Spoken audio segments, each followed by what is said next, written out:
Alright mga kapatid, hindi ko pa to napapanood pero ayon dito sa title, ang Mutual Defense Treaty, no, at EDCA sites, ipinababasura daw mga tol, Nino. Naku po, ayan ang ating bibigyan ng reaction ngayon at syempre komentaryo mga tol. Samahan ninyo ko. Sabi rito mga kapatid, itong video panonoorin natin mula kay John Reps, nilagay ko po ang link sa ibaba. AFP may hakbang laban sa China, sabing ganon mga tol ha. So ito yung laman, no? Sinabi ni AFP Chief of Staff General Romeo Bronner na kapag bumuo ang China ng isang istruktura doon, iyon ay magiging ibang kwento. Mayroon silang ilang mga pagpipilian na maaring gawin.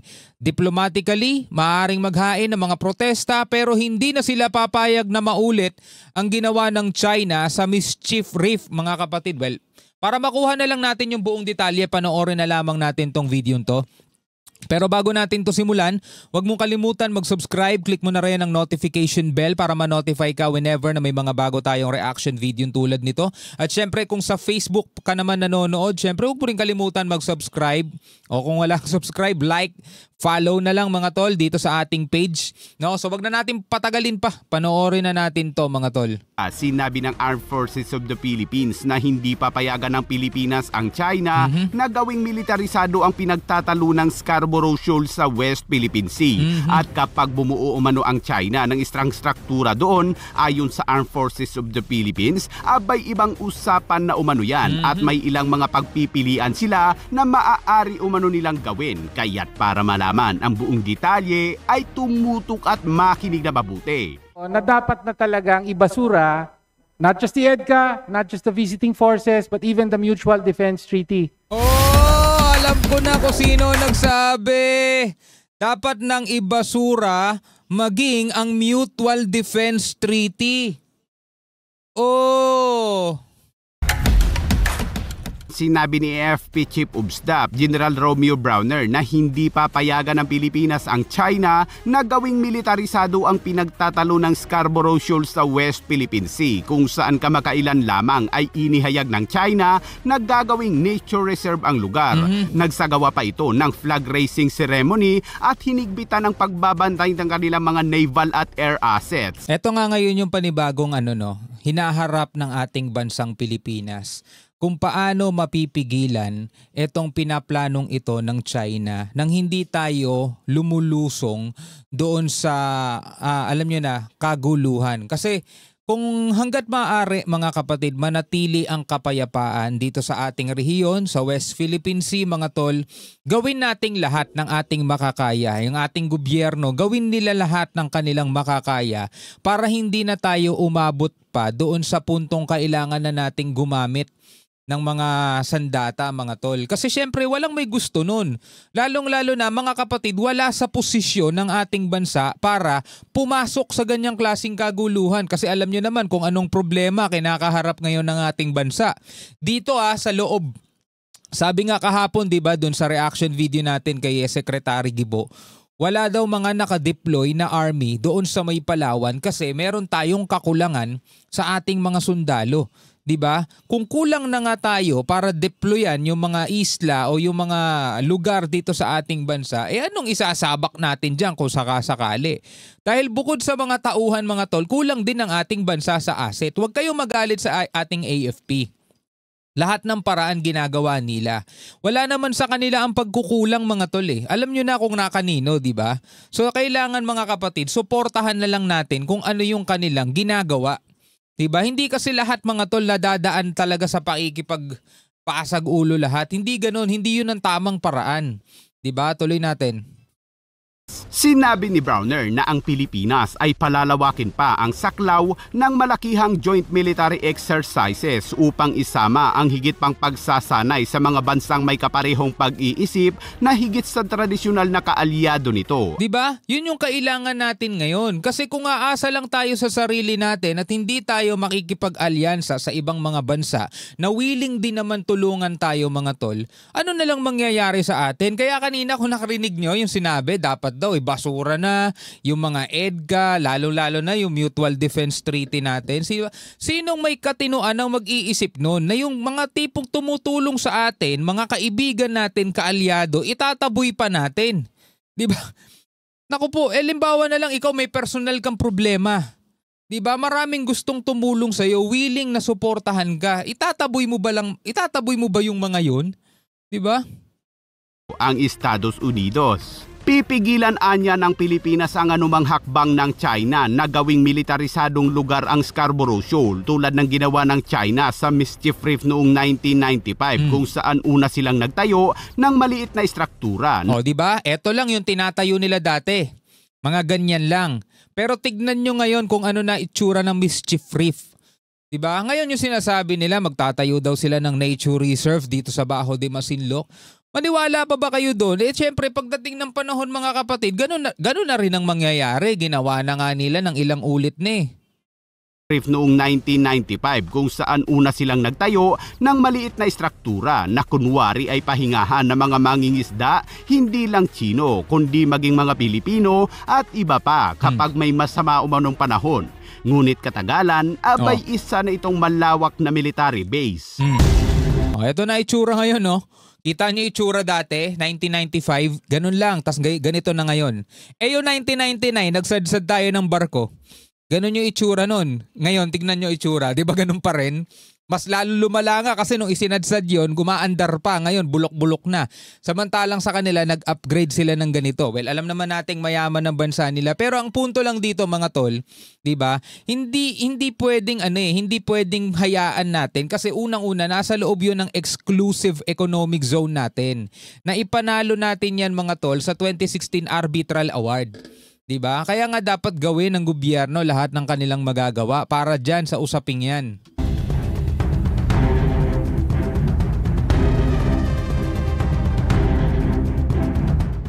Sinabi ni Browner sa pahayag na ayaw nilang mangyari iyon sa Scarborough Shoal. Kaya naman mahigpit umano nilang binabantayan ang mga kilos ng China sa lugar. At kapag nasubaybayan na ang mga Chino ay nagtayo ng mga istruktura sa lugar, ay mabilis umanong tutugon ng gobyerno ng bansa. Kaso mga tol, yung mga protesta, wala nang mangyayari doon Sa totoo lang yung mga protesta, diplomatic protest, wala talagang mangyayari doon. Kailangan talaga may pumagitna dyan. It's either international law o kung sino mang mga kaalyadong bansa, basta kailangan pigilin sila. 'Di ba? Kasi ang Pilipinas mga tol, kung protest lang din ang nasa isip nating tugon, nagsasayang lang tayo ng panahon. Dagdag pa ni Browner, kapag bumuo umano ang China ng isang struktura doon, ay magiging iba na umano ang kwento. Mayroon anya silang ilang mga pagpipilian na maaari nilang gawin. Abay yan na kaya ang simula ng giyera mga kabayan? Nako, o baka protesta lang uli yan? Nako. Samantala, bumanat na naman Eto na. ang isang pro-China mga kabayan kaugnay sa mga missile launchers ng Amerika na nasa bansa. So, naging controversial po talaga to. And my point here is that Typhoon missile launcher, it was well reported in media, was deployed at Dalawag International Airport, which is not part of the agreed locations of EDCA. So, na-monitor po ba yun? Kasama po yan sa monitoring ng DFA. Yes, the commission has monitored, Mr. Chair, but again, the decision of whether or not to put this long-range missile, Mr. Speaker's concern, is within, again, the purview and the decision of the DND. Speaker. Does the Presidential Commission keep tabs on the location, the whereabouts of this Typhoon launcher? Again, further context, April 2024, the U.S. brought in the Typhoon missile system for Balikatan exercises and said that it would be removed by September. But when September came, sabi ng US, sabi rin ng AFP, ay hindi muna, dito pa siya. No? And then even the AFP even said something like, we're thinking of acquiring the Typhoon missile system. Ekong-eko sa sinasabi ng China. Okay. However, bottom line, hindi pa rin po nilalabas, narito pa rin. Kaya lang, pag tinatanong na po yung DND, nasa na po yung Typhoon missile, sinasabi na nila ngayon, classified. Totoo naman, di naman talaga pwedeng sabihin kung nasaan, di ba? Hindi po pwede sabihin kung saan. Kung saan na ba ito, at sabi ng DND nga, sabi nga niya, it's Classified. It's classified. Again, that is something that is not accessible. The update in the information is not accessible to the Commission, Mr. Okay. Speaker, Your Honor. Sige, understood po. However, we have in our own interpellation of the DFA, we have raised concerns, no, that such weapon systems are deployed in civilian facilities. Nako po, sinabi mga tol. So para dun sa DFA may nagsabi kung nasaan mga kapatid, ilipat nyo na. Ilipat nyo na. Diba? Not accessible na nga eh. Sinabi na nga na classified eh.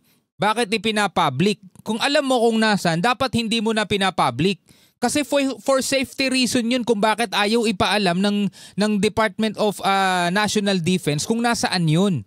Not accessible nga eh, di ba? Hindi nga dapat ipaalam eh. Sinabi kung nasaan. O di dapat doon sa DND, ilipat nyo na. Such as the Luwag International Airport. No, these are not just any civilian facilities but critical civilian infrastructure. No? Airport yan eh. Para doon ulit sa DND, ilipat nyo na. Meron silang ginagawang sariling investigation nila. Hinahanap talaga nila kung nasaan nakapwesto yung mga ganyang klase ng armas, sandata, di ba? Kaya nga sinabing not accessible eh. Sinabing ang classified eh. Dapat dun pa lang sa word na classified, even though alam mo kung nasaan, hindi mo dapat i-disclose sa publiko. Di ba? Kasi pwedeng marinig yun ng China, nandudun pala ha. Di ba? So para sa DND, ilipat nyo na ulit. Di ba? And in so doing, dahil nilagay po yung Typhoon missile system doon ng US, then the airport becomes a walang silbi yung classified no? Legitimate military. Ayaw sabihin sa amin, sige, ayon sa amin, nandirito nakalagay. Di sinabi rin. Target in event of an actual war. No, between China and the US. So, kailangan talaga maging matalino mga Pilipino, mga tol. Kailan kayo magiging matalino? No? Pero iba na po ang mundo ngayon. Alam natin, multipolar. Dito sa Indo-Pacific, iba na ang balanse, meron ng China. And now, as we all know, and the US also knows, China has the capability to, in the event of war, to destroy our facilities for as long as they're hosting US military forces. Kaya nga classified para hindi maging target. Di ba? Kaya nga ayaw sabihin ng Department of National Defense kung saan nakapwesto yung Typhoon para hindi sila maging target. Di ba? Bakit mo siya sa publiko? Nako po. Di sana sinabi na ng DND kung nasaan. Tinatanong nga sila kung nasaan, classified eh. Hindi nga daw pwedeng sabihin eh. Ikaw naman, sinabi mo naman. Di dapat na talaga ilipat. Yun po ang realidad. No? So kaya po, ang sinasabi po natin dito ay obsolete na ang EDCA. Dahil po nilalagay sa panganib by its very design. Ang naglalagay sa panganib mga tol is yung mga confidential na dapat, classified na dapat, hindi na dapat isinasa publiko, pero mga kapatid, pinapaalam sa publiko, yun ang naglalagay sa panganib. Kasi imbis na maprotektahan mga tol yung ating bansa laban, di ba, sa mga mananakop, alam nila na merong ganito ang Pilipinas, hindi lang nila alam kung nasaan nakapwesto. Kumbaga alam mong may sniper sa paligid mo pero hindi mo alam kung saan nakapwesto. Pero pag may nagsabi, dun banda nakapwesto yung sniper, di alam mo na agad kung ano yung iiwasan mo. Diba? O halimbawa, papasok ka sa isang gusali, alam mong may CCTV pero hindi mo alam kung nasan. Diba? O di mag-iingat ka ng husto. O kaya hindi ka papasok dun sa gusaling yun. Pero kung alam mo kung nasan yung CCTV, malamang iiwasan mo yun. Ganito.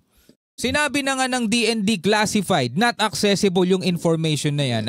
Ito, nalaman namin, nakalagay dito sa Luwag International Airport. Di sinabi mo rin. Tapos sasabihin, naku po, ang hirap talaga magsalita na lang. Ang hirap na lang talaga magsalita.